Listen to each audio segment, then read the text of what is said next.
Okay, everybody.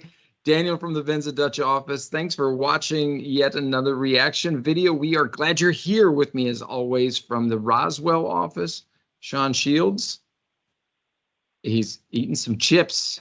Yes, because you know why? Because this is a reaction video, and this is where we observe industry experts, decent people, but they're on the hot seat. They don't know what the topic is, and they're scared. You can tell the look of fear in their eyes. Let's find out who these gentlemen are. David, tell us about yourself. Hey, thank you for having me. Really excited to be here. My name is David Pauley, and I'm the Senior Client Relations Manager at Post Integrations. Fantastic. Calling all the way from Phoenix. Bob, who are you anyway? Well, Magliozzi, SVP of Commercial for Happy, focused on CRM and our partnership with Salesforce. Okay, fantastic. Bob, where are you located? We're in Boca Raton, Florida.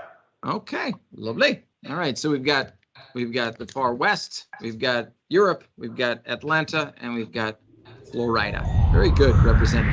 Sean's going to share his screen. We're going to find out. I got a question for you fellas. Sean, whenever you're ready.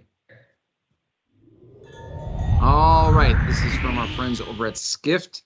This was posted yesterday. Japan's tourism reopening hampered by staff shortages and shuttered shops. So there is an interesting stat that I wanted to just point out. It is, Sean, if you wouldn't mind, I'm looking on my screen over on this side to see. If you wouldn't mind looking at let's see where it is. Yeah, it is the fifth paragraph down from the very top. So you want to go farther? Yeah, towards the top. And it says, just over 500,000 visitors have come to Japan so far in 2022, compare with the record 31.8 million in 2019. Mm-hmm. That is, so roughly 1/62nd of the traffic. So my question is Japan an example? I wrote this down because I wanted to sound smart. Is Japan an example of an irreparably bad calculation of opportunity costs? Did they say we want to be safe, we're going to close this down? There's a lot of these challenges, different locations. We all went through the pandemic. We all understand that, travel. The UK had their issues. We were, it was kind of wide open for a while here in the Netherlands, then slammed the food and beverage down. And Japan effectively had been closed for visitors for 2 bloody years. Was this just an opportunity cost calculation that was just disastrous, that irreparable harm? Or do you think that, can a country, a company, an organization come back from this kind of situation? I don't know if you guys have been following this, the reopening of Japan and some of these things, but yeah, what are your thoughts on this? Bob, you're nodding. Yeah, I mean, it's an amazing stat to see and read. Obviously drastic measures have drastic results, and in this case, very unfortunate. But is it permanent? I would say no.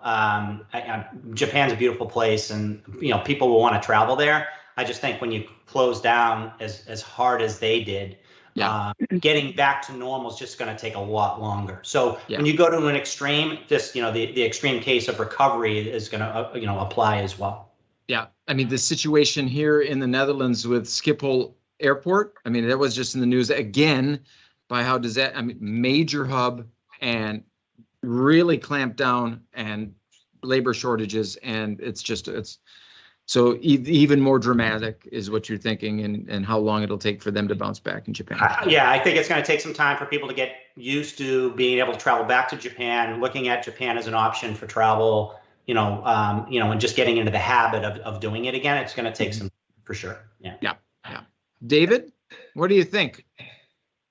Yeah, I'm completely in agreement with you as well. I mean, it's just like what the United States went through when we came out of COVID. We still have shortages in staff in staffing, and you look at hotels now and accommodations and things that should be readily available and service levels are just not there yet. And we're year and a half since the United States, or what are we at, 8 months now since we reopened borders to travel back into the U.S. So, and you also have to look at the culture of the Japanese people. You know, they are a very culture that wants to take it, and they're very safe culture, you know, compared to, unlike us, we want to reopen, we want to establish, you know, travel back in the U.S. So it is going to take a while for Japanese, you know, travel to come back. But, you know, like Bob said, it's such a beautiful country. People are going to finally come to the realization that, hey, the border's back open, Japan's open for business. Let's start traveling, you know, back into that region. Yeah. You know, it's funny you said that. You said, "Oh, it's been eight months since the U.S. has been kind of wide open for international travel." Is that all it's been? The COVID restrictions. I think it was the 8 months since you had to test to get back into the country. So that kind of removed a lot of the roadblock of people getting back in. But you know, the big thing now with U.S. is visa travel. You know, we're 400 days backed up on people getting travel visas to come into the United States. So you know, just another backlog from coming out of it.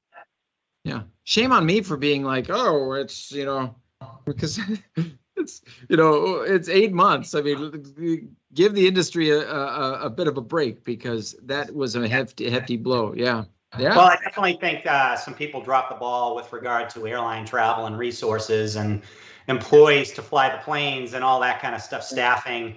Wow. I mean, just a big reaction caused a really difficult situation for everybody involved. So I think it'll just take longer for Japan, simply because they're dealing with all the similar issues, you know, with resources and people, and they've been closed for a long time. A hard close, just going to take that much longer to recover, you know. All, again, a sign that's like a steady hand and leadership is so very necessary. I know I'm a broken record here, but the CEO of Schiphol has just resigned because of the debacle, and so I guess heads roll when people react badly or with poor judgment. Yeah. Speaking of poor judgment, at the end of reaction videos, I always ask Sean Shields what he thinks, and it is a sign of poor judgment on my part, because I never know what the guy's going to say. Sean, what do you think? Unleash the cats. No, I think you know, with some well-placed marketing dollars, Japan can do that. Also, with people doing workations, you know, our what is it? Our digital nomads. You know, the people are going to maybe bring family, do their normal business, right? But maybe now that things are different and things are opening up, maybe that'll help get some dollars in there. I personally, when I first read it, I'm like, wow, this might be the best time to go to Japan. But then you think, well, the big challenge is the staffing. So then you go there, you could open up for travelers left and right. But if the services and the shops are closed and there's no food and beverage, and there's, you know, what are you going to do? You can't, you know, you can walk around an empty street. That's not so fun either. And then the reviews are, don't go to Japan. I mean, I've never been, but I imagine it's beautiful. But you do have to worry about reputation, right? Once people do go. So it's guiding it back in.